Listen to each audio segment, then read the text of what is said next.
Joe talks about Joe. And now, your host, Joe Slepsky. Hey, before we start today's show, I want to give a special shout out to everyone at Joe Fest and remind everyone that today's guest, Josh Eggebeen, their Kickstarter is running. I believe it ends in about 10 days from now. So hurry up and check it out. We talk about it on the show, but I want to add some urgency there. And then I want to further draw your attention to a really, really great opportunity that's coming up in September. Jamie Sullivan, G.I. Joe artist extraordinaire, is doing a fundraiser dinner out here in California. Details and tickets are at jamiesullivan.net. Check his website out there. But basically, it is a very exclusive event. Slots are for about 15 couples, I believe. I believe they've expanded it so that your ticket covers 2 tickets. And there, as of this count, there's like 16 creators from the G.I. Joe universe that are going to be there. Voice actors, comic book writers, people of all ilk and associations to G.I. Joe that we can get at the event. The event is raising funds for what will hopefully be Jamie's final surgery that he needs on his foot in order to save his foot. So it's for a very good cause. Your ticket gets you dinner and hours spent talking to the G.I. Joe heroes and legends that are going to be at this dinner. Go to jamiesullivan.net to check out all the details. And there's other ways you can help. There's smaller donations you can give. There are basically raffle tickets. If you give one of the smaller donations, you're basically earning a raffle ticket. And from that pool, one will win a free ticket to the show. So I know you're at Joe Fest right now. Everyone's spending a ton of money and everyone's doing all that. And we get that. So we're going to get you through Joe Fest. And then you're going to start thinking, what am I going to do in the fall? What kind of massive G.I. Joe event am I going to do in the early fall? And the answer is Jamie Sullivan's G.I. Joe celebrity fundraiser dinner. So please, please, please go to his website and check it out. It is awesome. We're gonna fill the slots, and we're gonna get Jamie a surgery, and then we're gonna put it all to bed, baby. But most of all, you're gonna have a great night. You're gonna get everything you ever wanted autographed from all these amazing G.I. Joe creators. jamiesullivan.net to check it out. And now we start the show this week with my very special guest, Mr. Josh Eggebeen. Hello again, everybody, and welcome back to Joe on Joe. It's me, your host, Joe Slepsky, and we're back this week for another episode of Joe on Joe Renegade Edition. Josh Eggebeen is my co-host today. Josh, I need to come up. The clock is ticking. We're 9 episodes in. I haven't come up with an extreme style moniker for Renegades, and I don't know if I will. But I need to figure out something. That's right, ladies and gentlemen. Our guest this week is Josh Eggebeen. You know him from the After Action Report. Yes, hello everybody. Yo, Joe! Yo, Joe. You can never go wrong with indeed. Yo, Joe and yelling that. You can never go wrong with yelling Yo, Joe. So maybe just yell Yo, Joe if you don't know. You can go wrong with yelling Yo, Joe, because if you say it incorrectly, you expose yourself. Right. I say this with love. I've had people who totally are like, right. Oh my God, you do a G.I. Joe podcast? I'm like, yeah. And then they look at me and they go, Go Joe! And my heart breaks. And it's everything in my brain to not stop them. Isn't that like the soap in the toilets? Have you ever seen those? No. They have these little dispensers that say Go Joe. Do they really? In some bathrooms. I don't know. They're reading that. Yeah, right, the soap dispensers from a bathroom, not Yo Joe. Go Joe. Yeah, and it's so close. Or they say Joe Yo or something like that, and it's so close, and you're like, your heart's with them, so you have to smile and go, right. Which brings me to this, Josh. Oh, so real quick, Josh, and ladies and gentlemen, listeners, if it's your first time joining the show, welcome aboard. This is the Joe and Joe podcast. I've watched every episode of all the cartoons in sequential order. We're working our way through G.I. Joe Renegades. So if this is your first time listening to the show, welcome aboard, and please go through our back catalog. It's all available. We have a Patreon that you can visit. That also has, if you want to help support the show, that also has all of the old episodes. And the show's designed as a watch along or a read along. So if you're reading old issues of G.I. Joe, I've covered every issue of the Marvel series 1 through 155. And if you're watching along with the cartoons, you hit play when we hit play, and we'll watch along with you. That's really what this show is all about.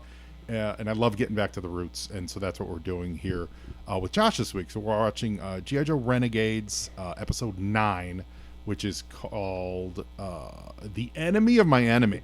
So we're going to be watching that later. But in the meantime, we're going to talk to Josh, who is Josh Eggebeen from the After Action Report, about his awesome publishing ventures. They just came out with a trivia and activity book that just shipped from their Kickstarter.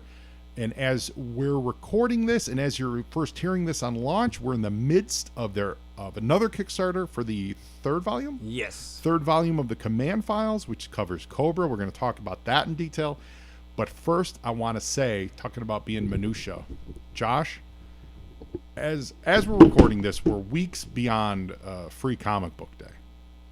And I have to say, it still haunts me that when I went to a comic book shop on Free Comic Book Day and they had a trivia section and it said, answer some questions for prizes. I didn't know what the prizes were. It was like mostly for fun and kids. Like I didn't genuinely care about the prizes. But I'm like, me, I'm like, yeah, let me see what kind of trivia stuff. So I'm going through them and I'm answering them. And they had one of the questions 100% wrong. Like, they got provably incorrect with a quick Google search. Plus, I know what the answer is. I lived through the era. So I'm going to ask you. They gave you 4 answers, but you may know this or may not know this. Actually, it's a Marvel superheroes question. What was the real name, human name, of the first female Captain Marvel? You may not. Well, it's not the first female. It's not Carol Danvers. It's not Carol Danvers. Yeah, it's Monica Rambeau. Right, that's what I'm saying. You may not have known her name. I was just about to say it's the character that's in the WandaVision show, and I was struggling. Yes. But I would have got the Rambeau. Obviously. Right. Monica Rambeau. Right. Like, I lived through that. Yeah. She was Captain Marvel for a good 10 years. Right. Before they, for longer than that. She came out in like 85 or 86. And they didn't rename Captain Carol Danvers until when they took Marvel away from her, when Peter David did the Marvel Sun series, which was like 95. So she was Captain Marvel for like 10 years. But wasn't the Carol Danvers character in the comic she was well Ms. Marvel. Before? Oh, she was yeah. But it's well before. That wasn't the question. Right. It was what's the name of the first female Captain Marvel, and the questions were like, or the answers were like Jean Grey, Carol Danvers, like Sue Storm, and then some other, like Wanda or something. Right.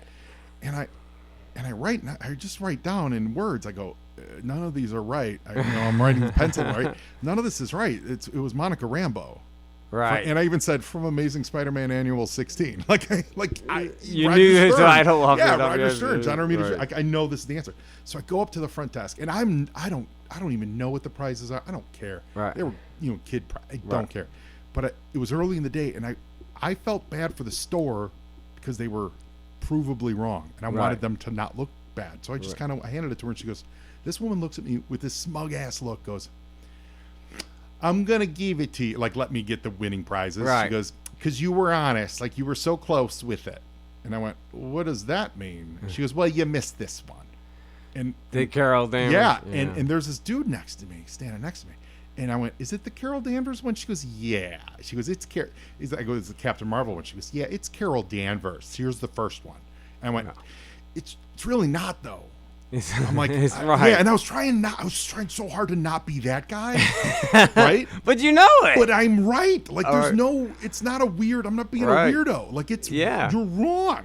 Well, and I looked at her and I go, well, it's not though. And I really had that vibe of like, there was a woman called Monica Rambeau.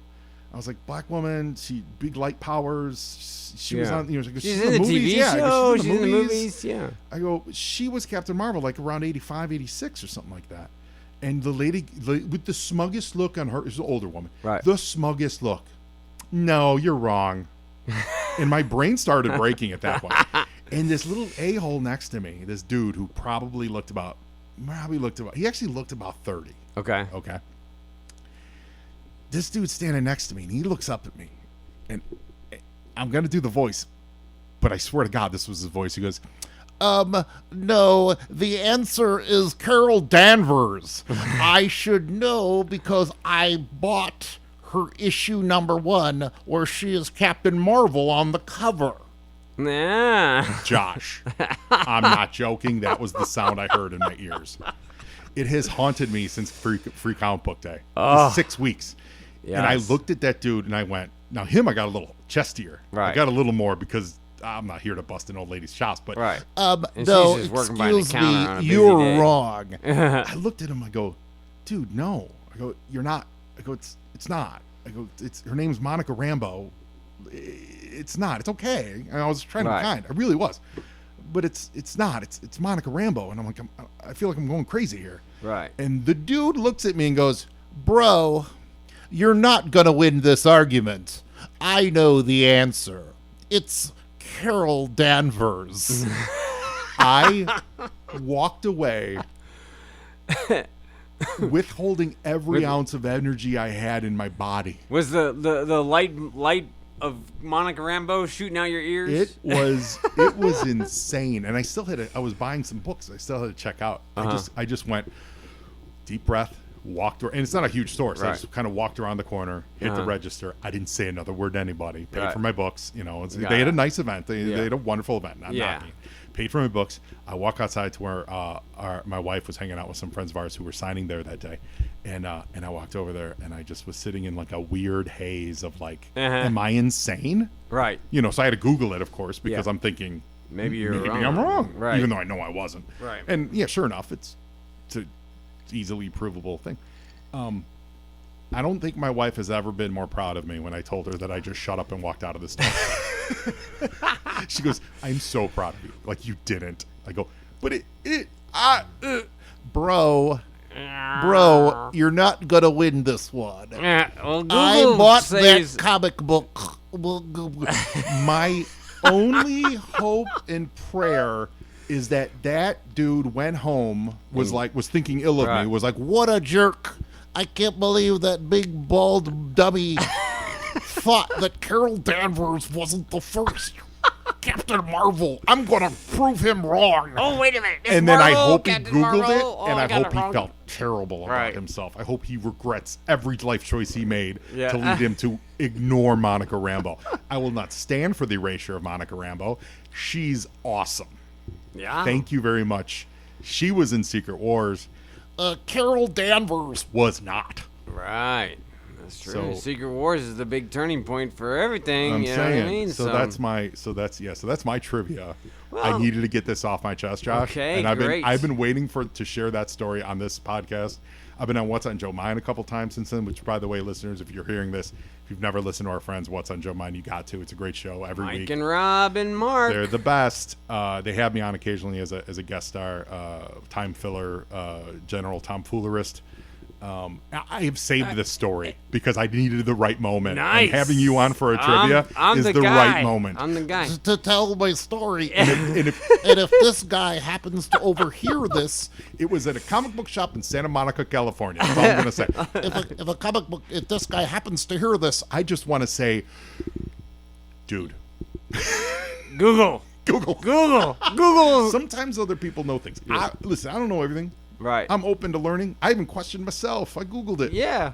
You got, I knew the you know, answer. And then when it's interesting when you live through these things, like you have this memory of, you know, as Gen X, you know, we lived through all this stuff: Star Wars, G.I. Joe, Yes. Transformers, Teenage Mutant Ninja Turtles, all these, you know, 80s, 90s things. That was like us growing up, either, you know, as young kids, teenagers, or in our early 20s.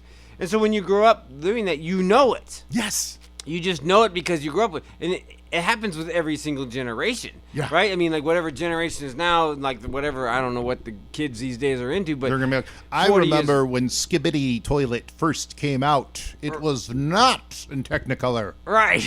It Exactly. was in neons. So arguing with somebody that lived through it and knows it and was there when it came out is a very different argument than having been, like, in the next generations and things like that. You know what I mean? That come out when they weren't even alive when it happened. It's akin to a modern Star Wars fan saying like, "Oh, what are you talking about? Greedo shot first." Right. And your brain, or I'm sorry, Han shot first. Right. Or no, Greedo shot first. Yeah. Yeah. It's akin to them going, "No. Greedo always shot." And you're like, "No, he didn't. No. He never even got like No, he just got he executed. Han just smoked him. He just executed him. Han straight smoked him. Yeah. Exactly. You know? Like, let's let's be real here. Right, It's a better time. But I mean, the special edition's 30 years old now when he changed that. Right, So and there's it's the only version people have seen. yeah, it's only people. My friend Matt shared with me recently some.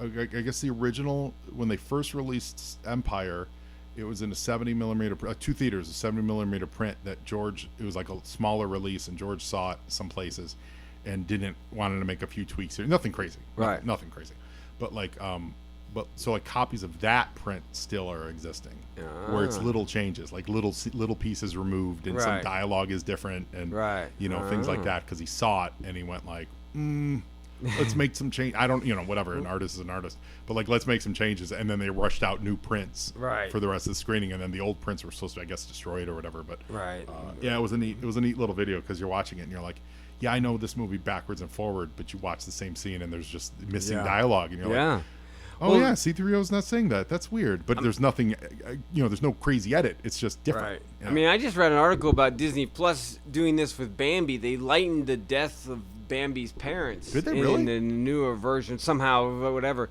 And it's just the Disney Plus version, of course. If you have a hard VHS or DVD or whatever, it wouldn't be the change. But the actual version that you watch on Disney Plus is, I don't know, somehow they lighten the death of physical media, man. Physical media. Yeah. That's why. So, I mean, obviously that changes the whole story. Yeah, that changes the whole story regarding Bambi. Yeah. You know what I mean? It's the same thing with anything that they change, just I mean, Lucas is probably the only filmmaker who's really done a lot of changes doesn't. No, he's not the only one, but he's the most brazen about it. Right. He was the most brazen. I mean, there's director's cuts, and then there's changing without telling. Yeah, and there's changing, there's tweaks, and I get it. Like, there's some, you do test screenings, or famously,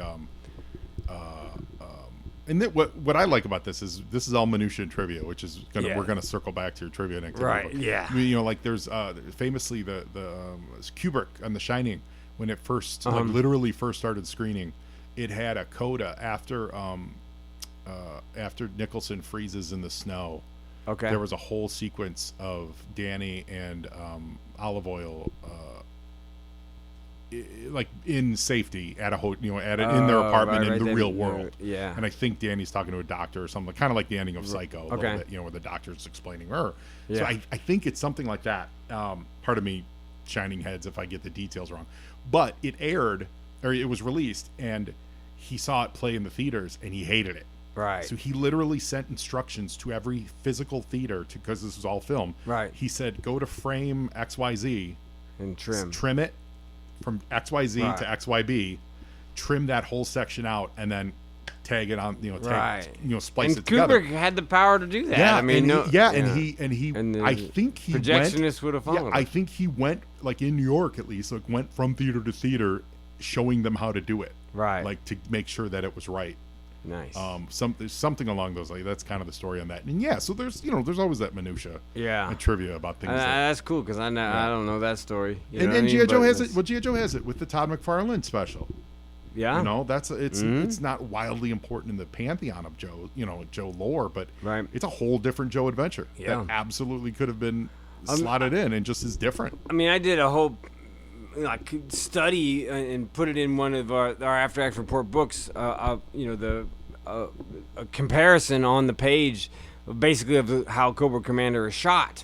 Oh yeah, and just that one image, which of course is a huge turning point in the story of the whole entire G.I. Joe. Not because the Bavaria story in that issue is, we're talking about number 61. Where Stalker, Snow Job, and Quick Kick and Outback are all on a mission, but then yet Fred 7 shoots Cobra Commander in the back, right in front of Billy, and that's apparently the death of Cobra Commander, ordered by Hasbro, that Hama had to put in there. Yeah. But like when Todd McFarlane drew it compared to Marshall Rogers, who drew it, they're very different outlooks of what it is, and So, yeah, I mean, changing things up like that, I mean, in our world today, they do it really easy, but in the past, it was much more difficult. So, do you remember Cats? When Cats was first released in the theaters, if you saw that, I did not. There were unfinished visual effects. So we saw it for opening weekend, because it was going to be such a train wreck, and certainly it was. So the version we saw, Judi Dench's hands were still human. Really? They didn't cover them up with the digital, like that layer of Photoshop or whatever the file wasn't right. So then they reissued a file. So she was a Catwoman with absolutely human hands. She still had her wedding ring on, like her normal husband real life wedding ring. Oh man. Yeah. So then they saw the error and they fixed it on the fly. So that's what's fun. I think that's what's fun about collecting, and all this genre stuff. Where you love something so much, you pick it apart. Hopefully not in a negative way, but you dissect it because you're fascinated by it, and you wanna learn the history of it. It's what we do with all the toys, like Han Solo with the small head, and then they gave him a bigger head, and Luke with the yellow lightsaber, and then he had the blue lightsaber, and then there's this, and there's the the running changes that they have on product lines, and I know G.I. Joe has a lot of examples of that. Zorana has like 18 different face sculpts, right, or heads, or pink hair stuff, and that's interesting, Yeah, and in a sense, I think up until maybe the 90s, they could get away with all those changes and nobody would really know. Yeah. But then all of a sudden you get the people that collect and pay attention to stuff, and then they put it up on the internet, and now it's like archived and everybody knows about it, and it's 30, 40 years later from these things, and it's like, okay, I want this version well known, and they're, it is you can find them. It's so much harder. You can find them, and then you can get them without doing a lot of work. You can just pay for them. Yeah. It's one of the reasons, like when it comes to comics, I don't often get impressed when someone's like, hey, look at this, fill in the blank, detective issue number 43. Right. And they're like, I paid $8,000 for it. Right. Or whatever the book is. And I'm always like, that's great. You just had the money. Right. Now, if you're like, I found this in an attic. Right. It was in my grandma's attic. Yeah, it was in my grandma's up in attic. a box. Or there was a house auction, and what I mean? And it was buried under all this stuff, and I found it, and maybe even then, maybe even you still paid good money for it, but it was like there's a story behind it. Yeah. You give me that story every day of the week. Yeah.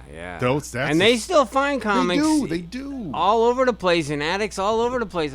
Yeah. You know what I mean? That are worth, millions of dollars and stuff. Estate sales, baby. Yeah, absolutely. So I love those stories. Yeah. I am so much more impressed by that when someone shows a slab and is like, right, look at my new, whatever. My key issue. Yeah, my key issue, my New Mutants 87, blah, blah, blah. And I'm just like, okay, you paid a bunch of money for something. Right. Great. Yeah. Like I could do that. I mean, I certainly have my books like that too, but I don't tell those stories. Right. Like I'm not like, oh man, I paid $2,000 for this, blah, blah, blah. Because I'm just like, it's not interesting. Yeah. But I will tell you the story about how I got a raw cover to Green Lantern, Hal Jordan's first appearance. Oh yeah. That's fun. Okay. It was at the bottom of a bag of comics that my mom's friend asked me to evaluate for her. Okay. And it was trash. Like they were all really trash books. Like they were just not stored well. With time and age and stuff. And this is why I tell everybody, always go through your books. I went through the whole bag, stack, grocery bag, right? The very last thing in the bag on the bottom was the cover to Showcase 22. Wow. It didn't have any insides, but it was just it's on my wall around the corner. It was just staring at me, and I'm like, that can't be that book. Because nothing else fit it. Right. There was not like Showcase 23 and Showcase, right. No. And it was Hal Jordan with the fighting the yellow airplane and all that stuff. And I was just like, this is awesome. Like that's a great find. Right. And so I gave it back to him and was like, this is awesome. If you want, we can try to find someone that has the body and we can marry them up, in a joint venture too. And then they ended up just giving it to my mom. And so we got it framed on the wall here because it wasn't worth much. Right. But it's still the cover to Right. And again, somebody can take that cover and put it on another issue and then they... then you got to... Yeah, and that's doable. That's a thing. And that's another thing our modern age do is they can fix these comics, pressing and cleaning and fixing them. There's whole services that do that. So kind of to tie back into like how the movies were changing things, that changes comics, the values of comics. You know what I mean? You get them fixed and everything. So especially because it's hard to tell sometimes. Yeah. And if they're not, sometimes it's absolutely honest. Right. That they don't realize this book has been whatever. Right. Like pressing's okay, even cleaning's okay. Yeah. But like restapling or something like that, like sometimes you genuinely don't know. Right. And as soon as it leaves the hands of the guy that does know, yeah, you have Right. you'll never. And you can't. And it's not documentable unless it's actually at the company that does it. Right. Right. If that company does it, they document it usually. Right. These pressing companies. Yeah, there's or some whatever. tells and stuff. But Yeah. yeah, for the most part. Yeah. Yeah. So it's weird. Collecting's a dying. It is. It's not a dying. No, it's not a dying art, but it's changing. It's not dying. It's changing. Yeah, I mean, every generation has their thing they want to collect. Yeah. And comics is not a new thing, Right. and it was not a new Pokemon thing now. when we started. Right. But I think there'll be a generation in the future that will rediscover collecting comics. But comics are one of those things, and toys. You gotta have space. You do. If you don't have space, you can't do. collect it. That's So, the truth. That is the truth. I have Yeah. said many times, I wish my passion was for baseball cards. right. Because it's a lot more compact. Yeah. It's not as exciting to me, and that's why I never cared. But it is a lot more compact. But anyway, your passion is for trivia. And G.I. Joe. And G.I. Joe. Your passion is for G.I. Joe. I would. Yeah, exactly. So you put together this. You actually edited by a friend of the show, Gary Viola. Yes. He helped out tremendously. Yeah, 'cause- the After Action Report unofficial G.I. Joe guidebooks presents the G.I. Joe Comics Real American Hero TNA book, I don't have a dirty mind. trivia and activity book. So, where can they go if someone wants to buy this right now today? AfterActionReport.net. That's the only place. That's our website. Mm-hmm. It should be right on the front page. It's $20, or maybe it's 25. I think it's 25. I think it's going to go down in price by the time this airs. Okay. It's that initial rush. Sure. Of new people, but so yeah, it'll be $20, and it's a 260 pages, black and white. So if you have a previous After Action Report books, it looks nothing like it. It's 6x9. It's got over 2,000 questions that I wrote that I have no idea actually how many are in there. So So many I'm waiting questions. for somebody to do a count and tell me because I don't know. So many I questions. just guessed at that 2,000. And they cover Based- cover all the way through IDW. Do you have Devil's Due stuff? Yes, in in there the too? back of the book. Yeah, there it is. So, Disavowed, so yeah. the concept of the book is it's real American hero continuity. Mm-hmm. So it goes Marvel, and then it goes. This is the like the index order of the book. It goes Marvel, IDW, Skybound with any sub-series per publisher, and then at the back of the book is the Devil's Due, because when Devil's Due came out in 2001, it was 100% real American hero continuity continued. And then it became disavowed when they restarted with 155. And you've got So, at I least felt- three. You've got at least three questions for each issue. Yes. Some up to 4 or 5. I see. The, And, the fun one was to do 21 questions for 21. oh boy! Oh, I didn't see that yet. Holy cow! That one had the most. Oh, that's great. Yeah, But- there it is. So what we're gonna do right now is we're gonna read some. I'm gonna ask you some questions. Okay, get your And finger on we'll, that we'll button. go. Yeah, we'll go. Yeah. We have listeners. We have a. So he's quizzing the writer of these questions. So if I get them wrong, then I'm like, oh my god, I better Yeah. brush up on the answers. Yeah. But And what we're gonna do, listeners, is we're gonna have fun with Josh right now doing some quizzes. But then we're also actually gonna do a real trivia one where we're not gonna give you the answer to. And listeners, if you the first person to email me at joeandjoepod@gmail.com with the answer to the whatever we'll get there to that Mm-hmm. trivia question, you'll win a copy of this. And we're going to record some for the next few episodes. We're going to have some Josh Eggebeen trivia Nice. segments. So we're going to be giving these away all summer long. So Right. stay tuned to the show and listen early and spread the word if you want to get your own copy of the After Action TNA book.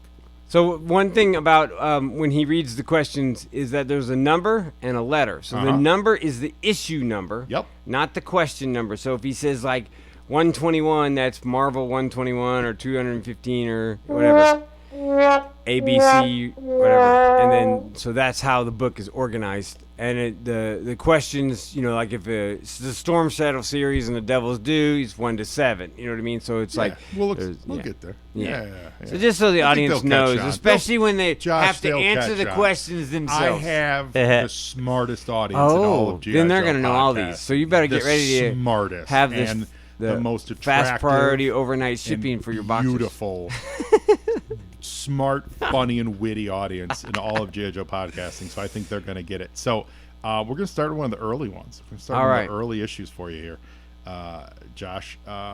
Let's go to issue number...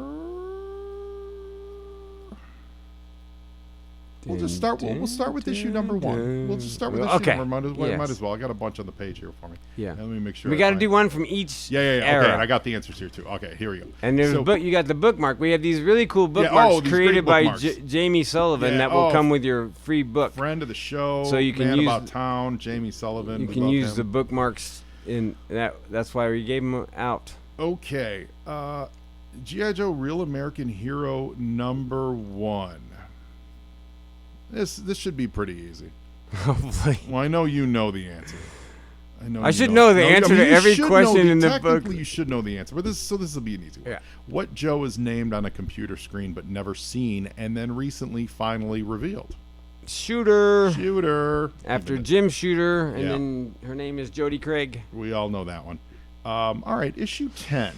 Did you hit the button? Oh wait. Oh yeah. Hold on. Because I got it right. Yeah. There you go. Yeah. Issue 10. 1 for 1. Scarlet, Zap, and Snake Eyes are captured. To what fictional town are they taken? That would be Springfield. Now, knowing the state is a true deep cut. And that would have been Connecticut. Did they ever name the state? They did in a roundabout way later. How? Do you remember? In the issues where later on when Destro is... the cover with Destro in the APC, and he's there. They say it's near New York City and upstate or north of, and then I think in some subsequent material somewhere else, I forget. Connecticut. Yeah. But here's the thing: is like Dawn Marino was born in Springfield, Illinois, on her file card, and she's a big character, and there's other Springfields. So Springfield for Cobra is in multiple places around the country. What major machine makes its first appearance in issue 10? That's a great question. Brainwave Scanner, which is 328, just came out, and it's a huge part of that story. So 328 issues later, they're still... Spoiler alert, what's the Easter egg? What's the Easter egg? All right, so we're gonna. Those are easy, right? But we've all read those early issues a ton. Yes. You said you had 21 questions for issue 21. Okay. So we've all read this a million times. Give me the letter. It is issue number 21. Are they in any order of difficulty or no? No, I think they're actually for that one. They might have been in sequential order to the story. What does Scarlet initially use to escape her bonds? Hairpin. Awesome. You got it. I don't know if you can hear the pages moving, but he's moving the pages when he goes through. All right, I'm 3 for 3. Okay, 3 for 3. All right, now let's get out of Marvel. Let's get out of those early days. Let's get out of Marvel. Let's get. Oh, you want to get out of Marvel? Well, yeah. I mean, how many questions are we doing? I mean, I don't know. Well, we still got IDW and Devil's Due to go, and Skybound. So we got 4 other eras. If you look at the tabs on the side of the book, this was a clever thing that we did in our After Action Report comic guidebooks. But this one, they go in a line down the spine of the book, and you can flip from one to another. Issue 108. Okay. What fictional country is Lieutenant Falcon leading a mission to? Benzenia, or trans. Well, he's in Trucial Abizia, Trucial Abysma, and then he's going to that's a tough one, but I believe you are correct. Trucial Abysmia, yes. You are correct. Way to go. Well, let's get through that. Okay. All right, I'm doing good. All right, well, I mean, 100% so far. Yeah. All right, so let's jump to. There we go. Issue 232, IDW. This is where it gets hard because I'm like, yeah, this is the stuff. I gotta be honest. I've only read these literally one time. Yeah, I've not. Off the top of my head, I can't tell you what happened in 232, but I can certainly probably remember when you read me the question. Yeah. But that's one of the cool things about this book is that those issues that. Like people don't really know the deep parts of the story. Like you're saying, we're going through the Marvel ones where everybody kind of knows the Yeah. deep ones. Who Okay. does Storm Shadow meet for the What very what first issue 232? two? Issue 232. What letter? A. A. Okay. Why does that matter? Do you, Because A, B, C, D, or whatever. You know. If, yeah, but you don't. anyway. You remember it? No, but What- that's how I organized the book. So I Who want does Storm Shadow meet for the very first time at I his know. rooftop New York City water tower hideout? Don Marino. Man, you're good.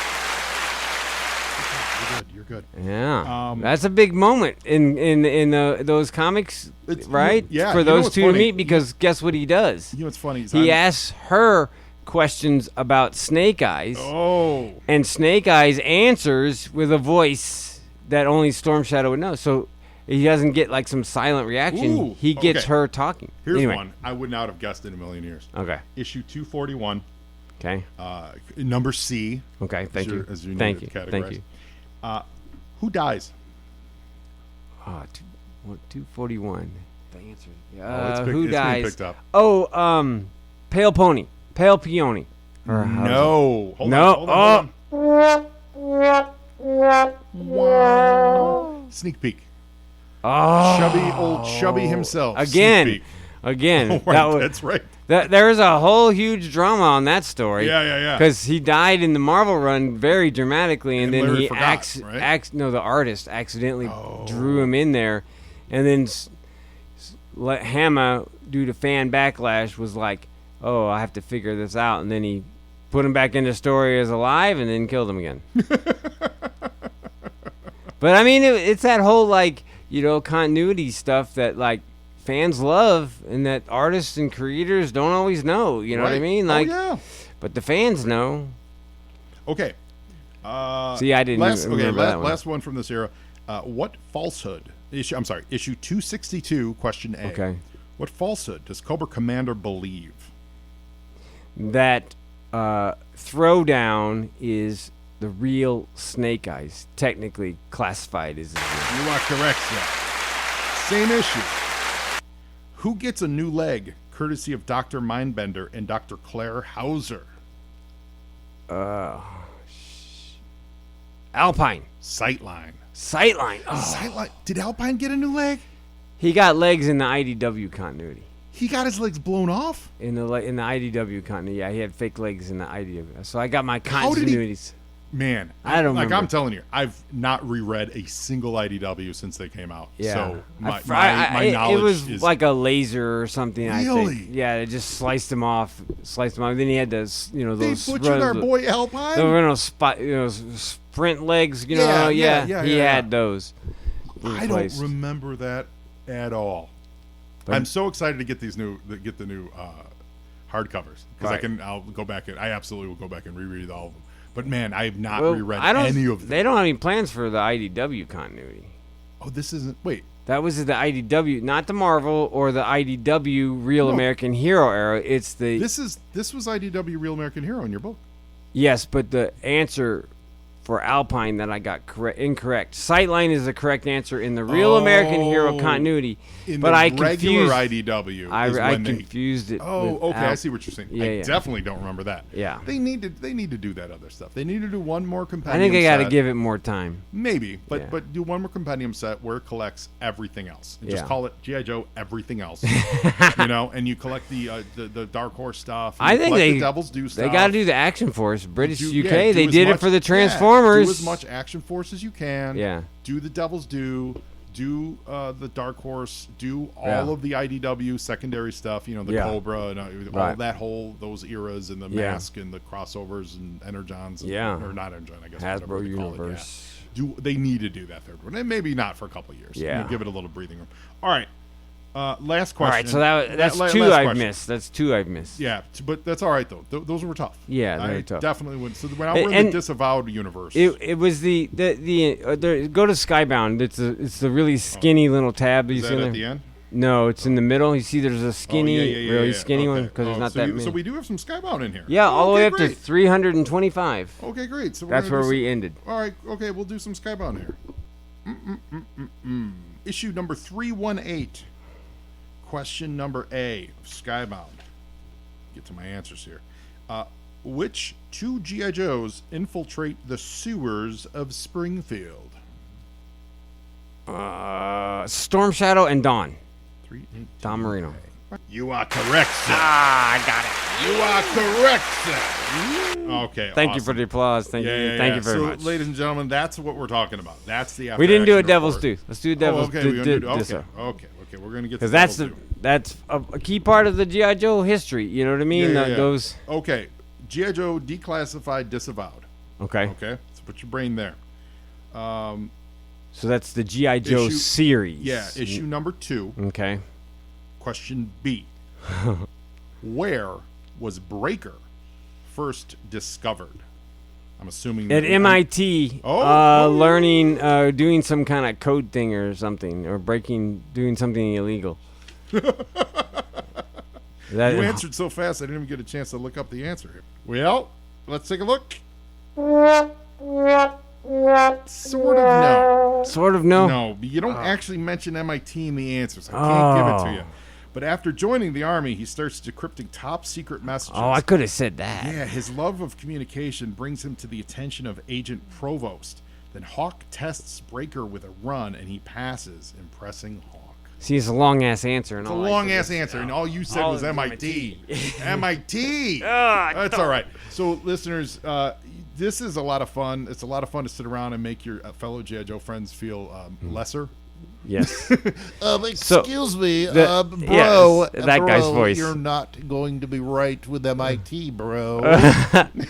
The quick answer that I use for this book is that it's a fun resource. So you're never really going to know every question, but No. if you go through the book enough, you will, and then you'll really know all the G.I. Joe stories and every little detail from the main points of every comic are in those questions. Yeah, and for real, like the question about the legs, like I don't even remember that character. Again, I haven't read those for so long. But like if I were reading that, I'd be like, oh, someone got their legs replaced. Let me go check that issue out. Like, what happened Who to is that? Sightline? Yeah, who is Sightline? Well, let me go check that issue out. So that's awesome. So I Sightline has an amazing story behind the creation of that character with Gary Goggles Head, who was a huge member of our G.I. Joe community, and they made a toy of him, and then the Declassified group made another toy of him, and then Hammer put him in the comic as Sightline, but didn't there. And so I didn't that's know a fan's.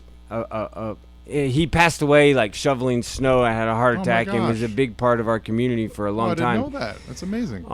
And you know, it was like one of those tragic things. And so then Mark Weber of What's on Joe Mind was in charge of the toy line at the time, and he put Gary's. The character's name is called Gary Goggles, and it's Sightline on the file card of the figure that they were doing, and then Hammer put him in there. Oh, that's great. So it's a really good story behind Sightline. That's really cool. Thank you for sharing that. Yeah. Oh, awesome. So, listeners, go to afteractionreport.net. .net. Check this out. Order it. And also, as we're talking, tell us a little bit about the Kickstarter you're in the middle of right now. So this is the big issue for us. That's the conclusion of our series of character guidebooks called Command Files, Volume 3, Cobra! So it's all the Cobra characters. I probably broke the mic there. But it's all the Cobra characters. It's going to be over 200 characters, of course, because there's every Viper, Cobra Soldier vehicle that doesn't have any appearance anywhere are still going to be in there. Yeah. And listeners, if you're unfamiliar with the Command Files, what that is that's taking a look at every member of the Joe team, the first 2 volumes did, and it said if they were really a real unit that existed today, what type of special missions teams would they be on? Would these guys be, these 6 people would be on an Arctic team. These 6 people would be Delta Force. These people would be, SEAL Team 6 kind of a thing.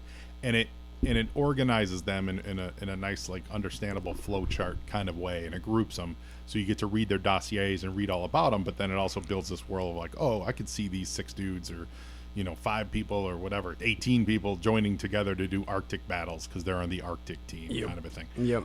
That was the first 2 volumes. Yeah, and that is brainchild of Greg Augustin. Yes, a friend of the show, Greg Augustin. Wonderfully detailed work, and we were on him like, you got to do Cobra now, and there was a look of defeat that was on his face, and I can't wait to read it. The thing with Cobra is though, there's not as many named people, so right? It's just so vipers.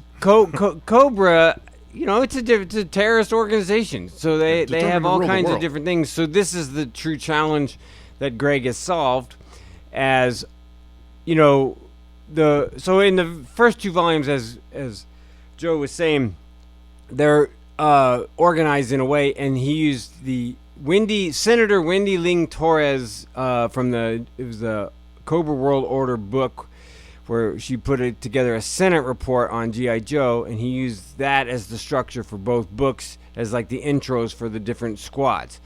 So now Greg is using a report from Chuckles and Mercer to Hawk as the structure of what, kind of like the intros of like Iron Grenaders and Commanders and the Vipers. And all that. So they both had that kind of thing. So he's structuring it that way, and he's writing it that way. And of course, on each page there's like a Mercer's intel, and then the intros are all Chuckles talking to Hawk. Awesome. So that's kind of the structure of the book. And for Cobra, there's probably about 30, maybe 40 really named characters that have any meaning. Right. And the rest are either named characters that have very little appearances anywhere, or they're just a Viper or a vehicle driver. And again, the book is structured based off file cards. So if they have a file card, then they get a more of a notice. We do often list characters that don't have file cards, but that's the concept of the book, is based off file cards. And one of the things that we're doing is we're listing all the toys Vipers. Like in the 2000s, there's a whole ton of new Vipers nobody cares about that have never appeared anywhere but the toy. So we're like listing those and putting those in. It's super comprehensive. It's really it's crammed on a page, because there's nothing else other than the file card information. It's a fun read, and it's a step up from the traditional official handbook of the Marvel Universe, where it was just alphabetical. Yeah, it's saying, let's take the alphabetical and shuffle those cards a little bit, and put a little bit of world building around them, but still, here are these file cards for all these characters and there's no toy references, but there are comic references, media references, movies, cartoons, and stuff like that. And the really cool aspect of the Cobra book is that it will look different. There's some carryovers, but ultimately it's a different organization, so we've redesigned the book, and that's part of the process of what we're doing. At this point now, the campaign would be funded, and we are into stretch goals when this airs, and I'm going to list some of the stretch goals.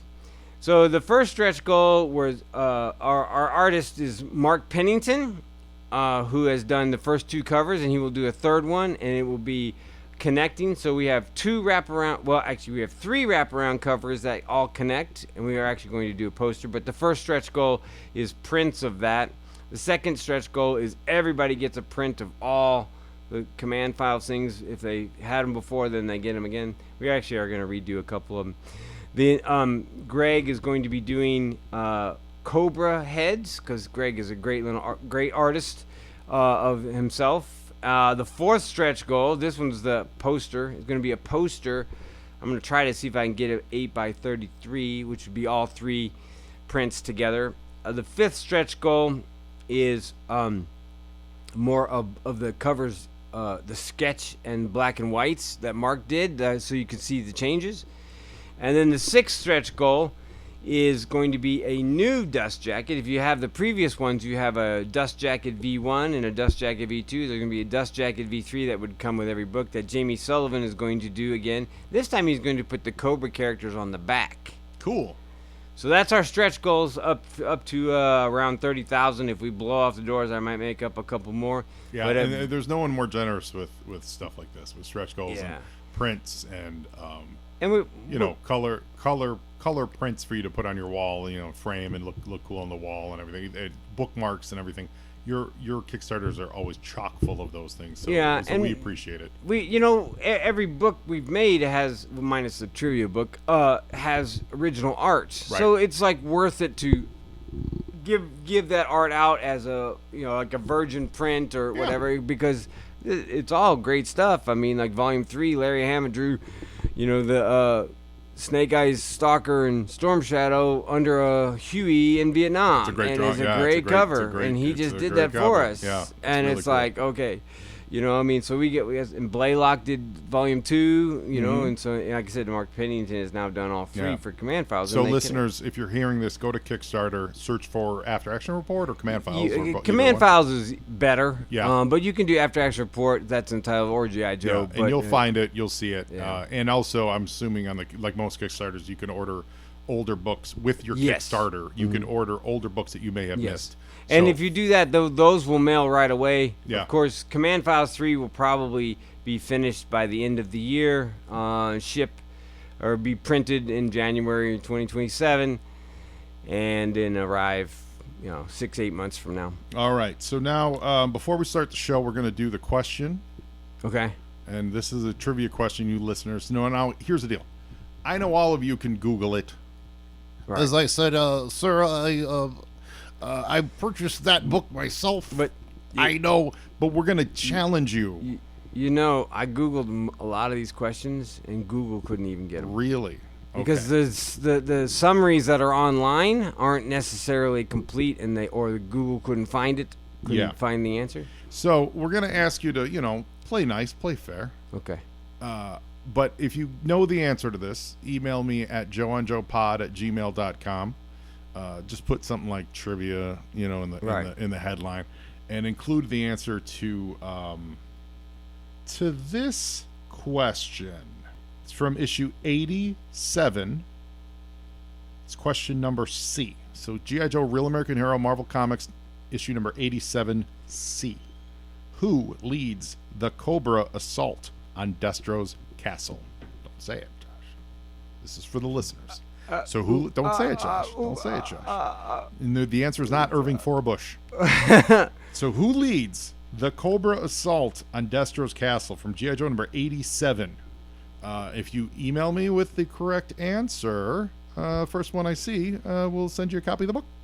And remember, it's 87 because they assault Destro's castle several times. Yeah, issue throughout this 87. Yeah, issue so 87. if you answer it from one of the Ninja Force eras, it's the wrong answer. Yeah, and then we're going to have some more trivia questions as the summer goes on because I got a handful of books to give away.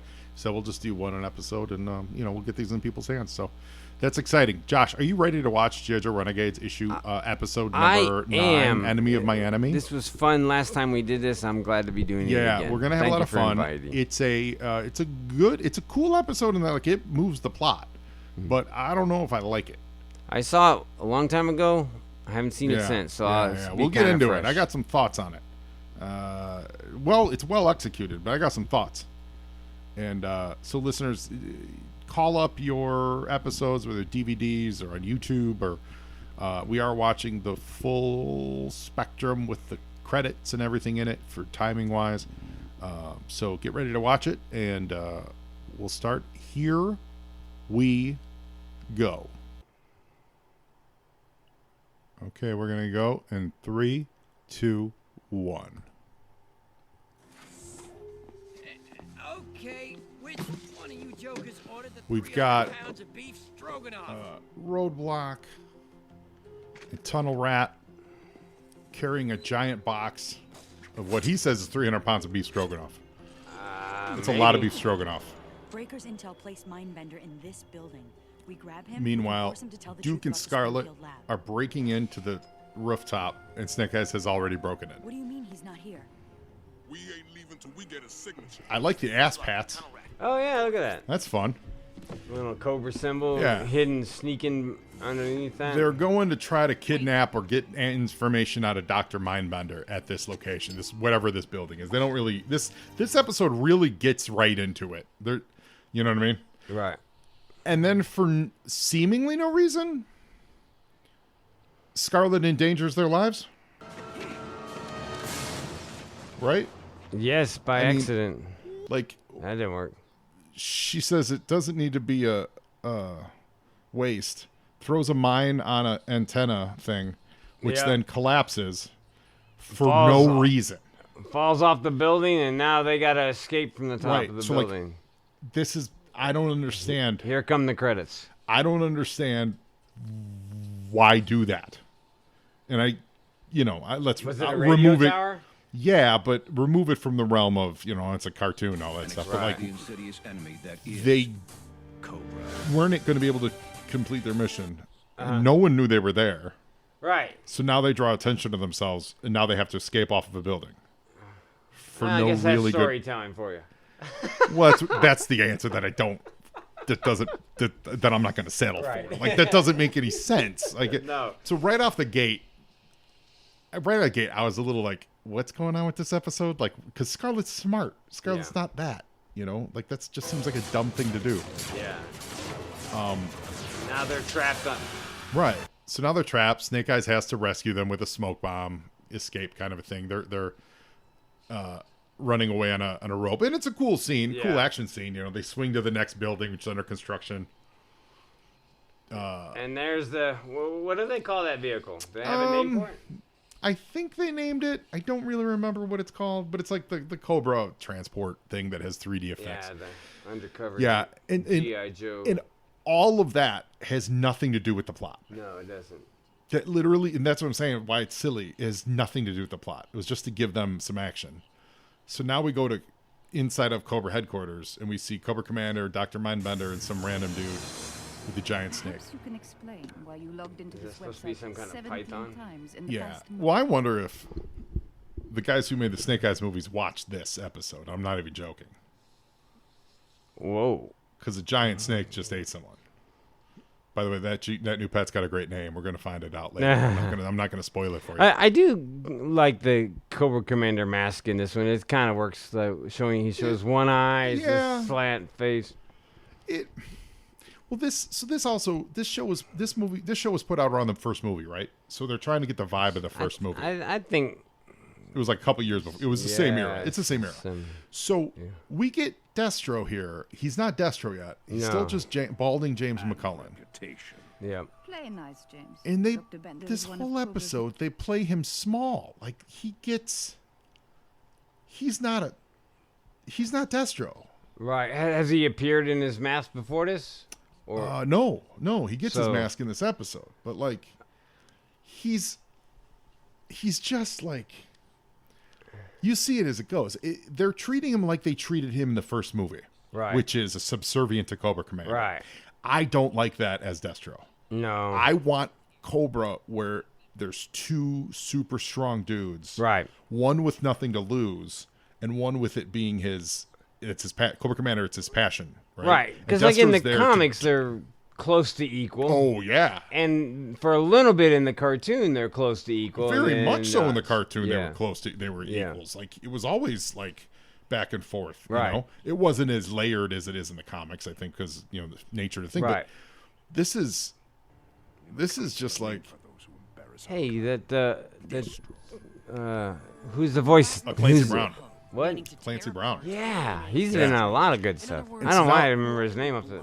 And now they have the Mindbender just explained the name for Destro, and it's a negative in this case Right. versus in the other universes it's Right. it's a positive. Yeah. Like he's a destroyer. Like he wears the mask because he's powerful, because Right. he has no allegiance and blah blah blah. It's his family company. This in is history. this is a shame now, which Right. is, and you'll see it as the show goes along. Right. And that's what it was in the movie. Like he got hit with the nanites and they like ruined his face and whatever. Right. It was a torture for him instead of Destro's. Do you remember the actual opening scene of Rise of the Cobra? The When very they- first opening scene? The first movie? Yeah, the first movie. Yeah,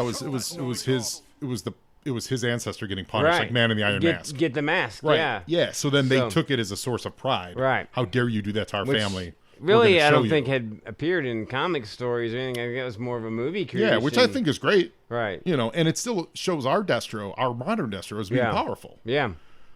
The way they play it in this is, he's just an underling in this whole episode. Right. I'm like, I don't.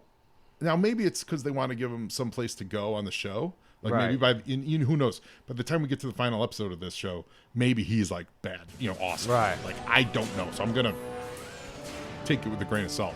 But what they've tasked them to do is they've tasked Destro to combine his robotics with Mindbender's Toxo gooey vipers. We met his gooey vipers on a previous episode. Yeah, I remember So- that. I think that's one of the episodes that It might have been, I yeah. did. So Yeah. now we're combining the two to make this like Robo Viper, Toxo Viper thing, and it's But rage effects still present. But your bio-vipers were brainless. Bio Vipers. That's what it is. Biosis, yeah. My creations come complete with but a synthetic neural Destro's- processing compound. Armor was causing the soldiers who wear it to go rage and get angry, which we did see in a previous episode.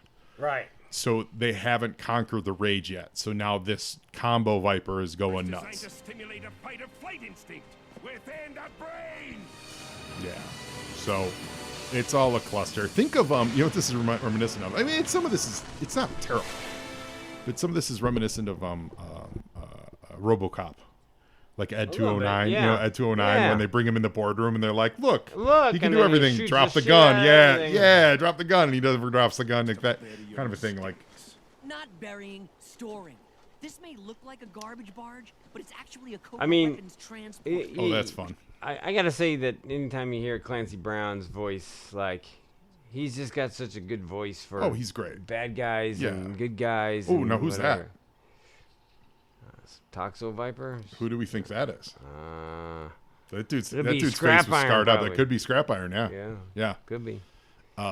So basically, Mindbender has a giant garbage scow that he hides all this toxic stuff at. Right. So of course that's going to come into play. Breaker's whistleblower send you this? And this is the record. Now they also keep referencing Breaker, which I do dig. Yeah. We met him in an earlier episode. And he's got a British accent. Yeah, and he's running this website. he's running this, anti-Cobra website. Yep. Let me ask another question. This leads us to Mindbender how? Who cares? If we can serve up a little Cobra payback, I say, hand me a spoon. I really do like Tunnel Rat on this show. I think Tunnel Rat's great.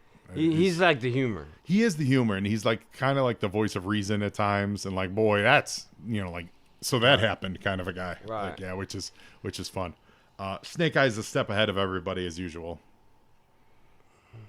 I don't, like, he clicks something and Scarlet understands the answer. It's like, okay, I've always wondered how Snake Eyes really communicate, because like in the comics, it could have been very easy to do sign language. Well, they do in the first couple of couple issues, and then they give up entirely. Yeah, and I think a couple times he's had some kind of wrist thing or something, but like he should have like a voice communicator or something.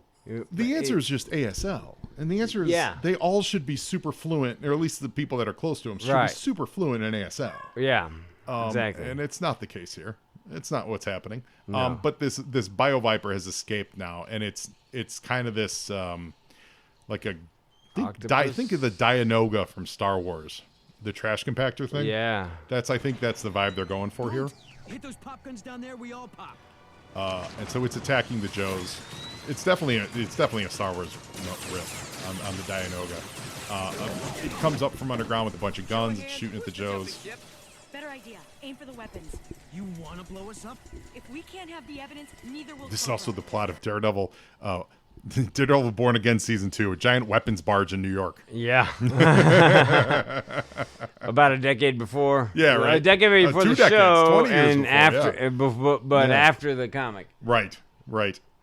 So the barge And you blows thought up. This barge had nothing to do with Mindbender. Well, Nothing. I'll say this, Scarlet. Just because Cobra has a weapons barge doesn't mean the Mindbender's involved. Right.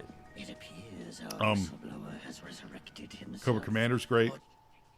But they're definitely doing the Joseph Gordon-Levitt vibe, which I was never a fan of. But that's what they're doing. They're trying to get some synergy going. You want that, like, you're never going to get one-to-one, right, between the cartoon and a movie at the time, right? But you want to get a vibe that's similar so that kids would be like, oh, I see what's going on. And like, I think that's where Hasbro generally has not done a very good job of being able to figure out how to connect like a movie and a cartoon and a comic and be all synergy. They were good with, like, in the Marvel era, giving it to Hama and then Hama putting it in the comic with the correct artwork and everything. It worked that way, but it doesn't work the other way. You know what I mean? Where like, I guess, with Baroness, who's on the screen now, she would be a hammock comic character first, and then a toy, and then everything else. But when they made the toy, they put her in the black leather, and she wasn't in black leather originally. Right. And then he had to convert her in the comic to the black leather. Right. Yeah. Give her all the surgery and everything like that for being blown up in the his tank. So even she had to do that. And then now Hama had to give her a facial glow up. Yeah, Because exactly. she was unattractive in this first 12 issues. Yeah. She was badass, but She was great. Yeah, but yeah, wasn't they the purposely Baroness that drew her. became. They drew her like the remember from Special Missions that really big butchy terrorist lady. That's Sally. something like that. That's hunkered down in the convenience store. Yeah, that's kind of. That was in the a more slender version of her. That's kind of how they drew her in the first few episodes. That was in the issues. Yeah. That was in the number 50 story. So the Joes are visited by a Think Deep Throat, Richard Nixon Deep Throat Watergate stuff. A guy meets him. He's wearing a mask, foreshadowing it's Destro. Yeah, because of Clancy Brown's voice. Yeah, right. We're not fooled by it. Not Clancy Brown's voice. But it is a full map of how to foil biovipers. It's a risk I'm willing to take. Yeah, Duke's suspicious. It's reckless. I've seen this with troops in combat. They do some damage to the enemy. Yeah, and I suddenly think they think they're invincible. Between this issue, I keep saying issue. This episode and like the last one too. Scarlet's a little. How is chopping down a communications tower? And I like it when detonating a Scarlet's garbage like barge the best. winning?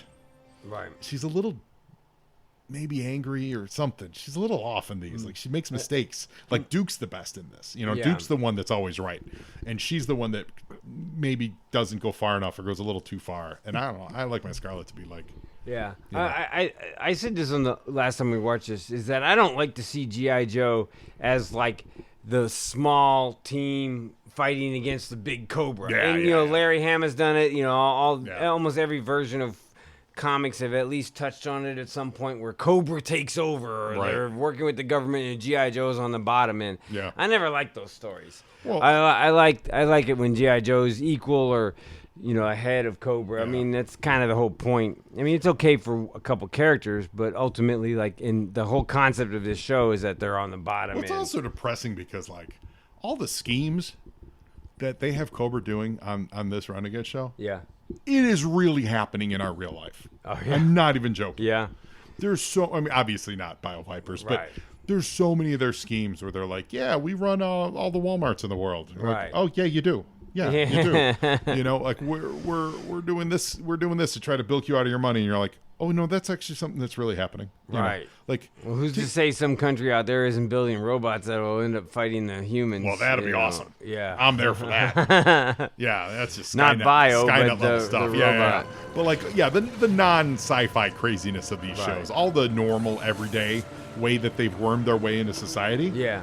That has happened. Yeah. Name the corporation, Amazon or Tesla or whatever the giant massive corporation is, Target, that has wormed their way into society just like Cobra has on the show.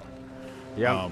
So now we think Mindbender has solved the problem. He's putting the chip inside the BioViper's head instead of kind of solving it from the inside out instead of from the outside in.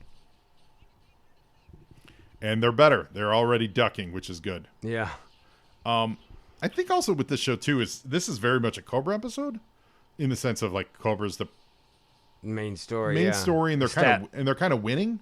So I think that's what's turned me off on this one too. Like the Joes are just reacting and fighting instead of like, hey, they're on a mission. You know? I mean, it's the whole point of the good guys with bad guys. When you make the bad guys win all the time, then the audience is generally not that in favor of the bad guys always win. Okay, and they gotta win. They gotta win sometime. Yeah, but, to keep it interesting. But right.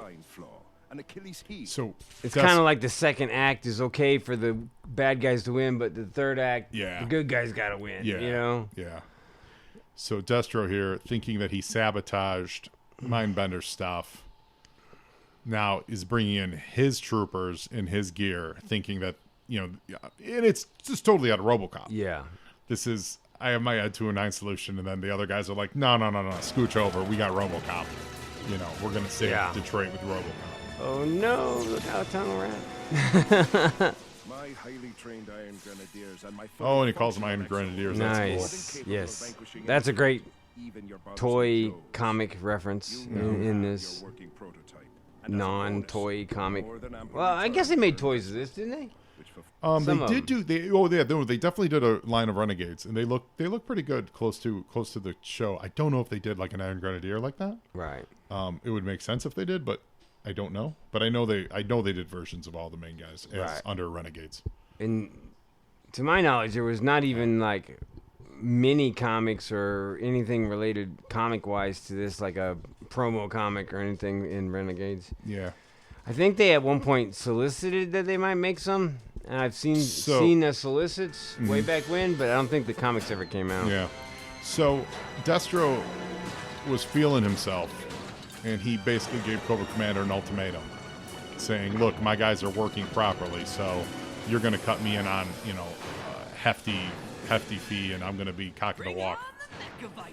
And now we see that Cobra Commander knew that Mindbender had a solution, which I think he called them Mecha Vipers, I think was the word, Mecha Vipers. Something just like that, yeah. And what it is it's the blue goo Bio Vipers over the suits, not under or inside the suits, but they actually cover the suits entirely. Oh. And now the Bio Viper got blown off? Yeah, but then the blue goo comes back. So they're basically the chassis of Destro's Iron Grenadiers work as a skeleton for these Mecha Vipers.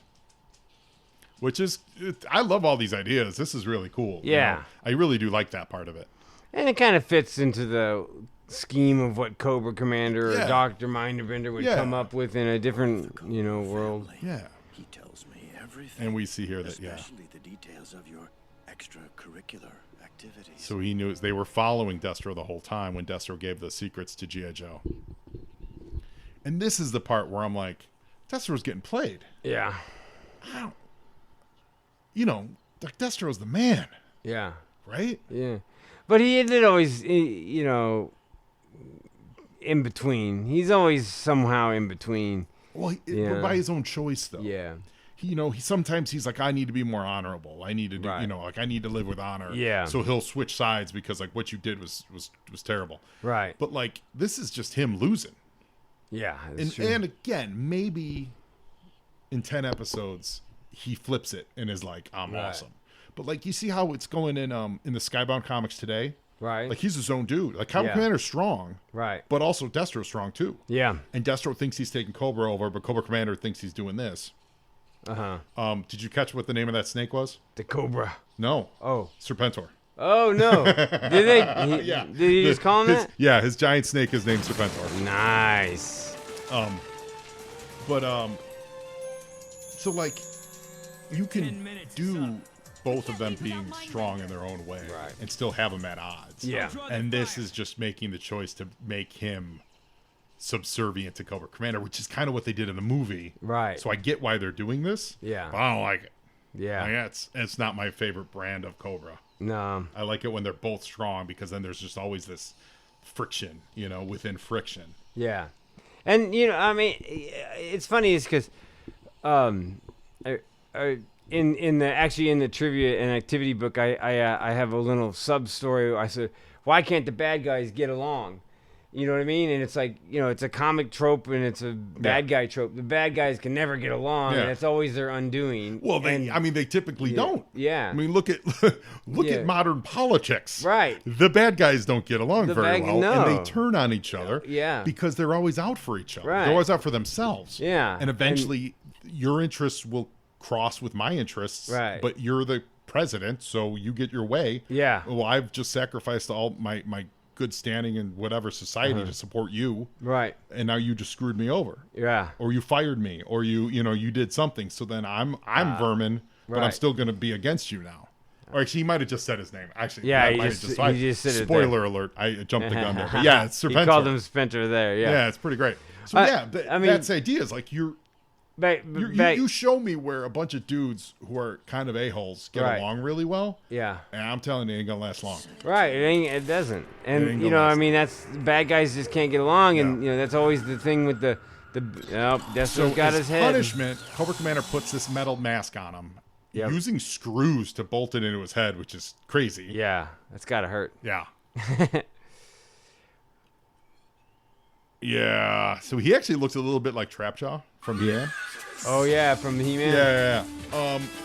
And so Cobra Commander has turned him into Destro because he betrayed him. So it's a source of shame. So that's where I'm like, So maybe, you know, obviously this cartoon is not necessarily gonna go into the history of that. So now, you know, he's just a weapon supplier, regular human. Yeah, and now he's just subservient, a metalhead bad guy. He's just subservient to Cobra Commander in that way. And again, maybe they flip it. It's a continuity driven series. It totally is. So if you're listening to this and you've watched all the episodes and you're like, Joe, you sound so stupid. Right. It's because I have not watched ahead. Yeah, exactly. On purpose. Right. So it's a good episode from the Cobra side. I think it's weak from the G.I. Joe side because they don't really do anything good. Just shoot. They just shoot and get in fights. Yeah, they're there to shoot and get in fights. Right. And then from the Cobra side, though, it is interesting. Right. To see him and Mindbender go at it was great. I think it develops the Cobra side because it totally does. Like I said, I only watched with you recently but I do remember the other ones. They spent a lot of time developing the characters, the G.I. Joe characters, and going around and meeting people like Breaker and introducing those in. So I think this is probably, you know, where they finally start to develop the Cobra side and alleviate the mystery of the Joe's tracking down Cobra and all that kind of stuff. And I do question, and that we're watching, this is the order that, like, this is like the air order, I think, or whatever. You know, we're doing it's episode 9, so it's numerical. yeah, order. but you know, no. A lot of times, like, production order will be different from the order that it aired. Oh, you know what I mean? right. Okay. So we're following, I believe, air order. So then I will say, why did it take them 9 episodes to get to Destro? Right. You know, like, the one before this, which was actually pretty fun, is just a random the Joes break out of a bust up a local fight club at a prison. Right. And it's like, that was a fun episode. Uh-huh. Why would that episode come before this one? Right, you know, like, right. if you're doing all this character building, you're 9 episodes in before you maybe even it's that get kind to of Destro. You know, it's a filler episode that they had if they were running low or slow. Yeah, maybe. Or, you know, I mean, behind or something. Yeah, they had that one might that have they been, could stick in anywhere. Right. Yeah, that's totally right. There was a million reasons why they could have done it. So that's my take on it. Like, I like it. I do like it. I like all the Cobra's interplay and everything, but I don't like how they treated Destro. Right. That seems undestro to me. Yeah. It's very undestro to me. Yes. You know, as evidence when they did the sequel and they just kill him off in the first one. Right. And it's like, who was thinking that? And maybe it's because Eccleston didn't want to come back. I don't care. Cast someone else. You did it for Cobra Commander. He's in the in the match. You can't get rid of Destro. You can't have Destro's a strong force in the show. So we're gonna see. Let's see how he develops. Though we'll see. He's gonna turn awesome. Yeah, maybe. Yeah. Well, Josh, thank you so much for coming on the show today. Man, it's always a pleasure. I love being here and talking G.I. Joe. I mean, you know, what better way to spend a day, right? I know, there really isn't. So, listeners, remember, get back to me with the answer to that trivia question. Go to Kickstarter, search for Command Files or After Action Report, and support Command Files Volume 3. You need to do it. Josh Eggebeen, thank you so much for coming on the show today. Yo, Joe. And now you, Joe, and Joeing is half the battle.